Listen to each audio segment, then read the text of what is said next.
En effet, nos ennemis qui sont les descendants d'Ismaël constituent un ennemi qui ne peut être vaincu par des méthodes conventionnelles. Il n'y a aucun moyen logique d'arrêter les gens qui sont prêts à mourir pour leur cause. La seule chose que nous puissions faire pour les vaincre, c'est de développer nous aussi. Assalamu alaikum, bienvenue sur Vérité Din.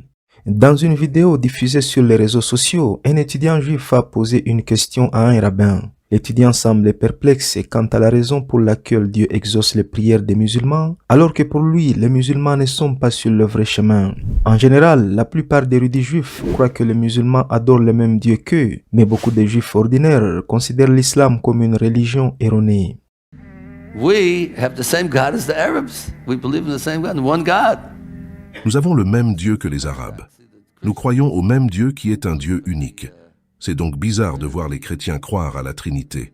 Quelle que soit la signification de cette croyance, elle tient en partie au fait que leur Dieu est Jessie, comme nous l'appelons. Mais ce n'est pas du tout notre croyance et nous n'avons pas le droit de croire à ce genre de choses. Not our belief at all. We're not allowed to believe in anything like that. Revenons au sujet de la vidéo. La confusion du jeune homme apparaît dans sa question car il ne comprend pas comment Dieu peut écouter et exaucer les prières des gens égarés. Écoutons sa question et ensuite la réponse donnée par le rabbin.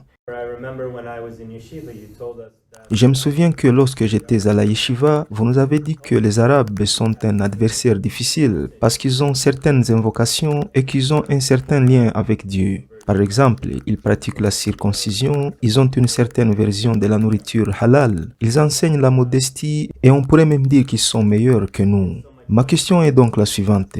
Je ne comprends pas pourquoi les Arabes obtiennent ce qu'ils demandent. Ils prient Dieu pour nous faire du mal et après ils obtiennent du succès dans la guerre. Nous ne parvenons pas à les vaincre alors que nous sommes ceux qui ont le droit de nous tenir devant Dieu et de lui demander ce que nous voulons et de l'obtenir. Alors pourquoi cela arrive-t-il? Yep, it's a very, very difficult issue, and this is a concept that I admit has given me much. C'est une question très difficile, et j'avoue que c'est un concept qui m'a donné beaucoup de confusion et d'incertitude au fil des ans. Le savant Rakai Hayim Vital a écrit en s'appuyant sur les travaux de Pirki de Rabbi Eliezer que le dernier et le plus difficile exil auquel le peuple d'Israël devra faire face sera la confrontation avec les descendants d'Ismaël. Et il a dit que ces gens constituent l'ennemi le plus difficile parce qu'ils sont les seuls de nos ennemis qui possèdent un pouvoir spirituel. Cela signifie qu'ils représentent la physicalité et la force brute. Bien sûr, à long terme, la spiritualité doit toujours l'emporter sur la physicalité.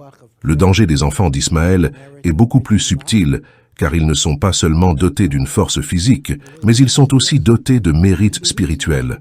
Ce sont les enfants d'Abraham, et ils ont le pouvoir de la prière.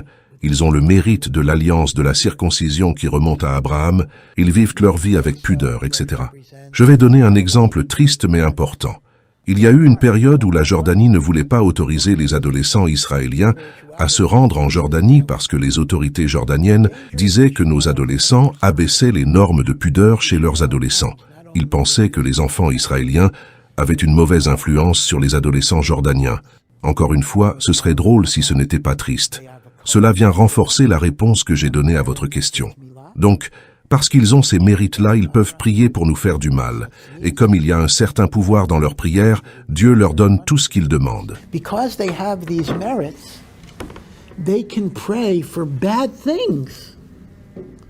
And there's a certain power in their prayer. Après avoir évoqué les points forts des musulmans, le rabbin a reconnu que cet aspect spirituel les distingue des autres ennemis des juifs, car ils peuvent exploiter leur force spirituelle pour atteindre leurs objectifs, même si cela signifie sacrifier leur vie. Pour cette raison, le rabbin affirme qu'il est presque impossible pour eux de vaincre les enfants d'Ismaël, car pour faire face à un tel ennemi, il est nécessaire de développer des stratégies basées sur une plus grande force spirituelle.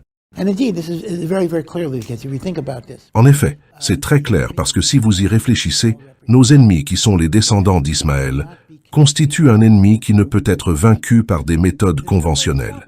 Il n'y a aucun moyen de le neutraliser. En d'autres termes, il n'y a aucun moyen logique d'arrêter les gens qui sont prêts à mourir pour leur cause. Si vous leur menacez de mort, c'est ce qu'ils veulent, et donc ils ne se replient jamais. La destruction massive ne fonctionne que lorsque vous avez des lâches ou au moins des gens normaux. Je veux dire des gens qui ne veulent pas mourir. But when you have people who don't care if they die, then how are you going to stop them? Mais quand vous faites face à des gens qui n'ont pas peur de la mort, alors comment faites-vous pour les arrêter? Il n'y a rien que vous puissiez faire. Ainsi, la déclaration du rabbin Haïm Vital selon laquelle les enfants d'Ismaël sont impossibles à vaincre par des moyens militaires conventionnels est vraie. Vous pouvez faire de votre mieux, mais il n'existe aucun moyen particulier de garantir la victoire. La seule chose que nous puissions faire pour les vaincre, c'est de développer nous aussi de moyens spirituels puissants, car nous savons sans doute que la prière est un pouvoir miraculeux dans l'univers. Such a miraculous power in the universe. Pour nous musulmans, bien sûr, cela n'a rien de nouveauté. Et même si notre situation actuelle peut nous faire penser le contraire, la réalité est que notre religion, si nous la suivons correctement, nous donne un état d'esprit de vainqueur grâce à la foi et à la confiance que nous avons en notre Seigneur, Allah subhanahu wa ta'ala. Et ce rabbin en est bien conscient. De nombreux juifs peuvent se faire des illusions en disant que l'islam n'est pas une vraie religion, mais les érudits savent pertinemment que nous adorons le Créateur des cieux et de la terre avec une dévotion totale et un monothéisme pur. Je serai très ravi de lire vos points de vue dans les commentaires. Merci beaucoup pour votre temps. Assalamu alaikum.